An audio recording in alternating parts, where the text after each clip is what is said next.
Ian Carmichael now reads the final story in our week's series of A.J. Allen short stories. It's called The Visitor's Book. I once had a letter from a listener. Not the only one I ever had by a long chalk, but this was from a man called John Smith, and he lived in a castle.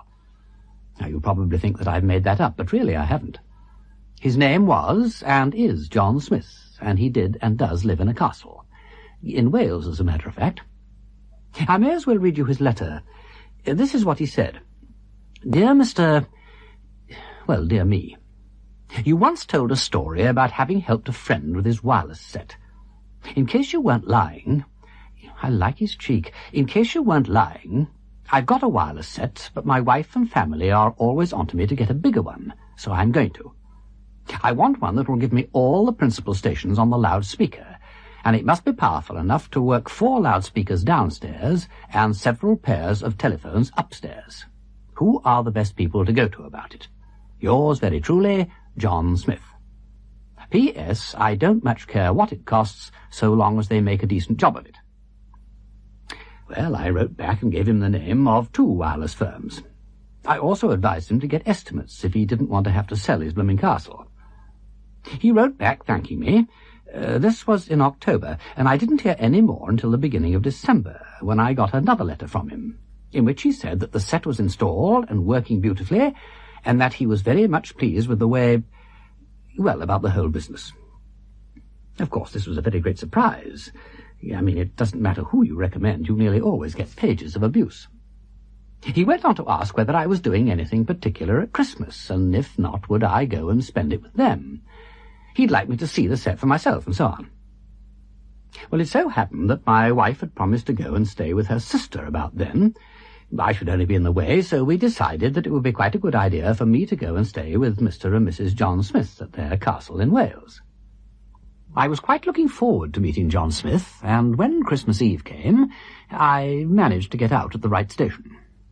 A car met me there and took me the rest of the way. I must say the castle, when we got to it, was very magnificent. Lots of turrets and battlements and a moat. Oh, and a drawbridge. I mean, it had been a drawbridge, but they'd taken its chains off, but it all looked most feudal and jolly. We drove through into the courtyard where the front door was. I was greeted with great warmth by John Smith, and James the butler bore me off with great ceremony to sign the visitor's book. A considerable feature was made of this book, and it was looked after by James.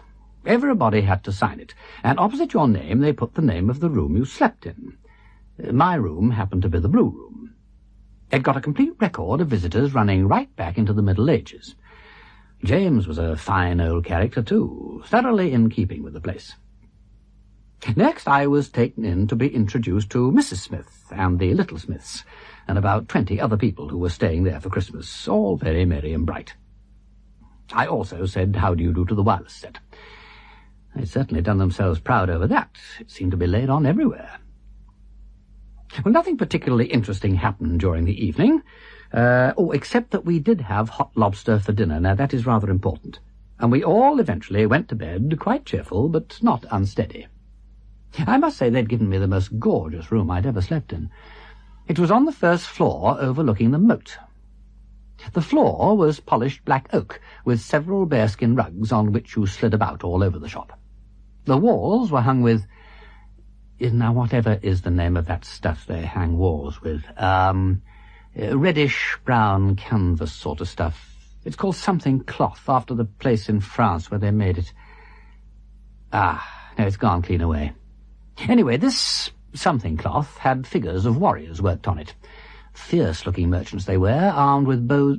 I've remembered the name of the tapestry. Yes, it was Gobelin. Anyway, these warriors all had pot eyes which caught the light and which seemed to follow you about. One of them squinted like anything. There was a recess near the fireplace with a door which looked as though it communicated with the next room. I presume it was locked, though I really don't know. It wouldn't open. The bed was a 4-poster, about 10 feet square, and I fell asleep the moment I got into it. Well, some time later I woke up again and found that the room wasn't so dark as it had been. There was a nightlight burning on the mantelpiece. It had got a sort of ornamental glass cover over it with a cat's face on the front of it. The funny thing was that I knew that if you turned it round, you would have another face on it, that of an owl, to wit. And that wasn't all. The nightlight showed me that the communicating door between my room and the next was half open, and I knew instinctively, as one does in dreams, that there was someone sleeping in there.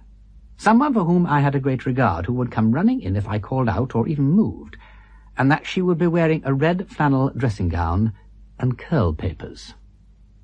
I thought, this is all extremely strange, but I suppose it's all right. And I lay puzzling my head about it until it struck me that the face of the cat on the nightlight cover wasn't as clear as it had been. There seemed to be patches of local mist or fog which kept getting in the way. I said to myself, this must be a dream, and if so, it's the hot lobster. But when the fog got so bad that I couldn't see across the room and my eyes began to smart, I said, this isn't fog, it's smoke, and it's a little bit too thick. I tried to get out of bed, but I couldn't. I kicked about in a feeble sort of way, but the bedclothes seemed to be so heavy that they weighed me down. Then I made another discovery. I said, what on earth has happened to the lower half of my pyjamas? I knew I'd put them on, and yet they weren't, as it were. All very disconcerting. Then it flashed across me what must have happened. I thought we must have got smashed up in the car coming from the station, and I'm in hospital, and it's on fire, and I can't move. Damn.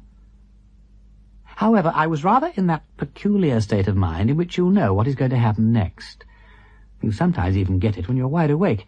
And I thought, it's quite all right. In a minute or two, a man will come in with a white thing round his face, and he'll shout out something and wake the good female in the red dressing gown. And between them, they'll hoik me out of bed and pass me through the window to someone on a ladder, and it will be enormous fun. And before I finished thinking all this, it actually began to happen. The man came dashing in with a towel over the lower part of his face, and there was a lot of noise, and the good lady did come in. Incidentally, I was quite right about her, even to the curl papers, and they got me right across to the open window, when I woke up, and found myself actually climbing out. I said, damn it, it was the lobster, and in another second he'd have had me in the moat. At least he wouldn't have, as a matter of fact, because there were 3 inches of ice to get through first, but that was evidently his idea. At all events, I left off climbing out of the window and switched on the light. I found, naturally, that the communicating door was shut, that there was no light on the mantelpiece and no smoke. There was, however, a distinct smell of burning india rubber, and it wasn't imagination either, because just then the electric light decided to go out. I opened my door and found that there was quite a respectable amount of smoke outside, so I got hold of my torch and went along to my host's room. I knocked at the door and said, if I'm not disturbing you, I'm afraid there is a young fire starting downstairs. He said, tut-tut, only more so, and joined me in the passage, and he quite agreed that something ought to be done about it. So we started Mrs. Smith off to wake the other inmates, and he and I ran downstairs, armed with a couple of water jugs. Needless to say, there were hydrants and rows of fire buckets on every landing, but they never occurred to us. Well, we followed our noses down and down, right into the thingamies of the earth, and finally got to the particular dungeon where the electric light plant was. And that's where we found the trouble. It hadn't got very serious. A few feet of electric light wire casing were well alight, and some matchboarding was just beginning to flare up. We pulled out all the switches, emptied our jugs onto the blaze, and it was all over bar the shouting. But it might have developed quite easily into tragedy. The wine cellar wasn't 20 feet away. Then we prized the casing away from the wall and found that some stupid ass had hammered a nail in crooked, and it had finally managed to short a couple of leads. We unshorted them, put in some new fuses, and got the lights on again. By this time, various people had drifted down to see the fun, and just as we'd got everything straightened up, someone started ringing the big bell up in the tower. John Smith said, for God's sake, go and stop that bell, or we shall have half the county here. I expect he had visions of having to roast an ox on the lawn. Well, we opened the window to let the smoke out, and all trooped up the stone steps into the main hall. This was where James showed what a really great butler he was. He knew no one would be going back to bed just yet, so he'd made up a huge great log fire, and the whole party rallied round it. He was even greater than that. he produced a large steaming bowl of extraordinarily good punch, and everyone fairly howled with delight. I tell you, if any one of them felt in the least annoyed at any inconvenience caused, they concealed it moderately well. About the only thing they did conceal. I mean, some of their costumes were more amusing than adequate. Mrs. Smith was evidently a success as a knocker-up, and none of these people had had any light to dress by. The woman who was awarded the palm for the most original get-up was wearing her husband's dinner jacket over her nightdress and a pair of Wellington boots. She looked a sort of cross between an Italian waiter and a penguin. It was her own husband who awarded her the palm, where she least expected it. Altogether, it really was one of the most informal parties I have ever been at. Various ridiculous toasts were drunk, and they wanted to drink mine for having given the alarm of the fire, but I said it wasn't me at all, it was my lobster. Anyhow, that's what it boiled down to, and Mrs. Smith said, "Well, all I can say is your lobster ought to be having some of this punch." And I said, "Don't you worry, he is doing." Of course, I had to tell them the story of my dream. It made me feel quite shy holding forth to so many people at once. They must have been getting on for 30. But they all seemed very interested, especially James. And when I came to the bit about being handed out of the window to come on a ladder, I noticed that he slipped out for a minute, and when he came back again he kept one hand behind his back. I rather wondered what he was hiding. When I'd finished telling them what I'd dreamt, James came edging up to John Smith, and he looked so mysterious and intelligent that he asked him what was the matter. James said, "I'd like to remind you, sir, that the last fire we had here was also on a Christmas Day, in 1885. You were 4 years old, sir, and probably don't remember it." John Smith confessed to a certain haziness on the subject. However, James seemed to remember all about it. According to him, the top part of the main staircase had been burnt before they'd got the fire under, and the occupants of the blue room, my room, had had to be rescued by means of a ladder.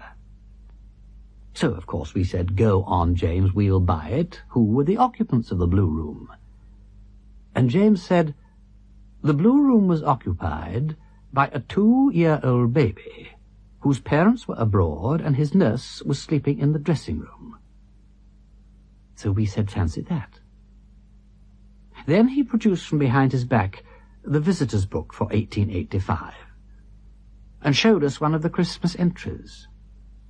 It said, "Blue Room, Master A.J. Allen and Nurse."